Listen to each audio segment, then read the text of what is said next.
Não dá para descuidar nem um minuto sequer. Qualquer bobeada e as larvas já surgem na água parada. Esta piscina infantil ficou exposta por 5 dias. Tempo suficiente para iniciar a reprodução do Aedes aegypti. Os moradores da casa decidiram fazer um teste e enviaram as imagens para a TV Andradas. Eles recolheram a água com as larvas na tentativa de eliminá-las. No primeiro recipiente, misturaram água sanitária com sal grosso. Cerca de 2h30 depois, as larvas morreram. No segundo recipiente, água sanitária e detergente. 40 minutos depois, foram eliminadas. E no último, a mistura de água sanitária com desinfetante. Após 50 minutos, uma larva ainda estava viva, morrendo 20 minutos depois. Esta foi apenas uma experiência caseira, que demonstra dados curiosos. De acordo com o setor de vigilância em saúde, quando casos como esse acontecem, o ideal é eliminar a água que possui os focos. O que funciona realmente é eliminar todos os depósitos. Você pode virar, se tem um depósito de água parada, um pote de água de um animal doméstico ou até mesmo um pratinho, jogar isso num terreno de preferência na terra para que absorva e a larva que esteja ali não consiga se reidratar. E aí você vai pegar a bucha e sabão, esfregar muito bem esse recipiente.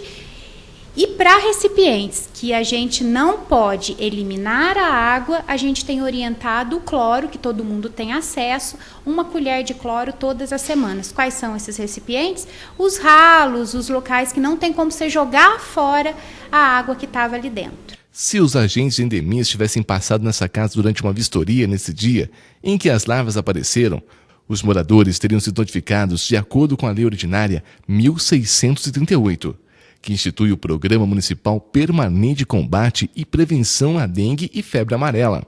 A legislação determina basicamente que é obrigação de todos adotar medidas para manter os bens limpos, sem acúmulo de lixo, entulho e materiais que possam acumular água. A desobediência pode acarretar punições. Notificação do infrator com determinação de que regularize a situação no prazo máximo de 10 dias. Não sanada a irregularidade, será aplicada a multa.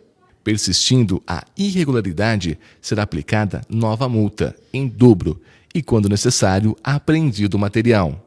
Em se tratando de estabelecimento, persistindo a irregularidade, além das multas e apreensão dos materiais, poderá ser cancelada a licença de funcionamento e interditada a atividade. Nós temos visto que a maioria das pessoas que recebem a notificação, aquela orientação, elas resolvem o problema antes de serem multadas e não apresentam novamente esse tipo de erro, o que não acontecia antes, né? A gente via que passava numa residência, orientava e na próxima visita, dali 2 meses, a pessoa tinha o mesmo problema. Hoje já não acontece mais isso. Apesar das inúmeras orientações e a melhoria nos trabalhos após a lei, algumas pessoas já foram multadas por não cumprirem o seu papel na eliminação do Aedes aegypti. O valor estabelecido de acordo com a gravidade do problema varia de R$ 150 a R$ 1.500, dependendo do tipo de foco. Antigamente, quando a gente ia numa casa, encontrava um foco, ele era eliminado, ele era eliminável e eliminado, o agente ia embora, resolveu o problema e ia embora. Então, chegou na casa, o ralinho tem larva, o agente colocava o famoso pozinho, né, e ia embora.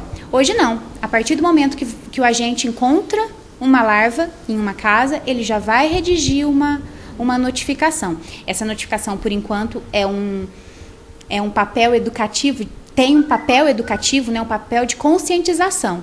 Mas o agente dá um prazo para que aquilo não se resolva, para que aquilo resolva, ele volta lá, ele vê se aquilo está certo, e aí tudo bem. Se não tiver, aí ele já vai partir, sim, para toda a abertura de processo. De acordo com o setor de vigilância em saúde, a nova lei tem dado bons resultados, auxiliando o trabalho dos agentes e conscientizando ainda mais a população sobre os perigos do mosquito, que além da dengue, também transmite o Zika e a chikungunya. A gente não gostaria que fosse assim, né? A gente preferia que todos trabalhassem sem ter que ter essa cobrança por trás, né? A gente preferia que não precisasse dessa artimanha, mas na verdade foi necessário, foi implantado, está trazendo bons resultados. Na época a gente fez algumas reportagens, né? Avisou a todo mundo que isso iria estar acontecendo, então as pessoas não foram pegas de surpresa.